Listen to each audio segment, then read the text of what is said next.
Hello everyone, welcome to this challenge zoology notes. आज की इस वीडियो में आपको बताऊंगी माइनर पेपर का सिलेबस, मतलब सेमेस्टर 5 में जो आपको माइनर पेपर पढ़ना है उसका सिलेबस बताऊंगी और कौन सा टॉपिक को लॉन्ग में पूछा जाता है ये भी मैं आपको बताऊंगी। तो ये जो पेपर है माइनर पेपर, इसका नाम है biochemistry, physiology and endocrinology. Same आपका मेजर पेपर जैसा ही एग्जाम होगा, 60 मार्क्स का एग्जाम होगा। ठीक है, इसमें क्वेश्चन नंबर 1 में आपका क्या होगा, ग्रुप ए में एमसीक्यू होगा, शॉर्ट आंसर टाइप क्वेश्चन होगा। और ग्रुप बी में डिस्क्रिप्टिव, मतलब कि एक तरह से पूरा डिस्क्राइब करके लिखना है आंसर, वो लॉन्ग आंसर टाइप का क्वेश्चन वो होता है ग्रुप बी में, जो कि एक क्वेश्चन 15 मार्क्स का होगा। और आपको सबसे पहले ग्रुप बी ही बनाना है, उसके बाद ग्रुप ए बनाना है। आपका सिलेबस क्या है इसमें, तो मैं आपको बता देती हूँ। इसमें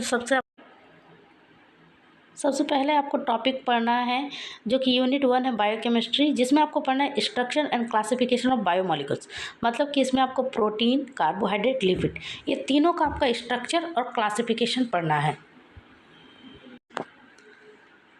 उसके बाद है मेटाबॉलिज्म। इसमें आपको क्या पढ़ना है, तो ग्लाइकोलिसिस पढ़ना है, क्रेब्स साइकिल पढ़ना है। ये जो यूनिट 1 है बायोकेमिस्ट्री, इसमें जो प्रोटीन, कार्बोहाइड्रेट, लिपिड, ये तीनों आपका लॉन्ग में पूछा जाता है। और शॉर्ट नोट में आपको ज़्यादातर क्रेब्स साइकिल को पूछेगा, ग्लाइकोलिसिस भी लॉन्ग में ही पूछा जाता है। उसके बाद है फिजियोलॉजी। इसमें आपको क्या पढ़ना है, तो ब्लड कॉम्पोजिशन पढ़ना है, ब्लड कोगुलेशन पढ़ना है। ब्लड कॉम्पोजिशन को ज़्यादातर शॉर्ट नोट में पूछा जाता है और ब्लड कोगुलेशन को लॉन्ग में पूछा जाता है। रेस्पिरेशन, इसमें ट्रांसपोर्ट ऑफ गैसेस पढ़ना है, मतलब कि आपको O2 ट्रांसपोर्ट पढ़ना है और CO2 ट्रांसपोर्ट पढ़ना है। दोनों आपका लॉन्ग में पूछा जाता है।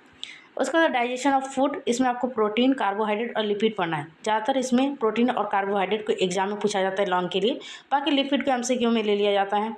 एक्सक्रीशन में आपको पढ़ना है नेफ्रॉन और यूरिन फॉर्मेशन। नेफ्रॉन को शॉर्ट नोट में पूछा जाता है, यूरिन फॉर्मेशन को लॉन्ग में पूछा जाता है।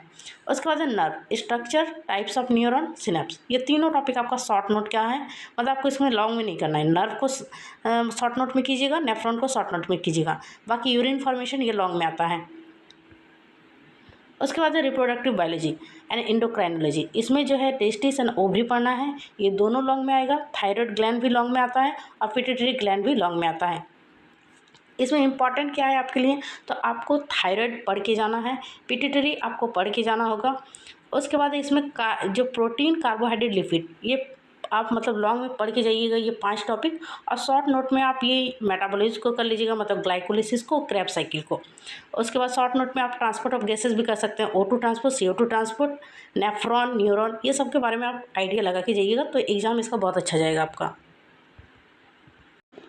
और सेकंड है इसका प्रैक्टिकल। तो इसका प्रैक्टिकल में क्या है, तो 25 मार्क्स का आपका प्रैक्टिकल एग्जाम होगा इसमें, और जिसमें कि आपको पढ़ना है biochemical test of for protein, carbohydrate and lipid, ये आपको पढ़ना है। स्टडी ऑफ ह्यूमन क्रिस्टल, ये भी आपको प्रैक्टिकल में लिखना है। फिजियोलॉजी एंड एंडोक्राइनोलॉजी में आपको क्या बनाना है, तो record the blood pressure in normal and after exercise, मतलब आपको ब्लड प्रेशर का वो प्रैक्टिकल आपको लिखना है। स्टडी ऑफ परमानेंट स्लाइड में आपको पढ़ना है किडनी, लिवर, स्टमक और ब्लड सेल टाइप आपको पढ़ना है। स्टडी ऑफ परमानेंट स्लाइड में थायराइड और पिट्यूटरी ग्लैंड्स पढ़ना है।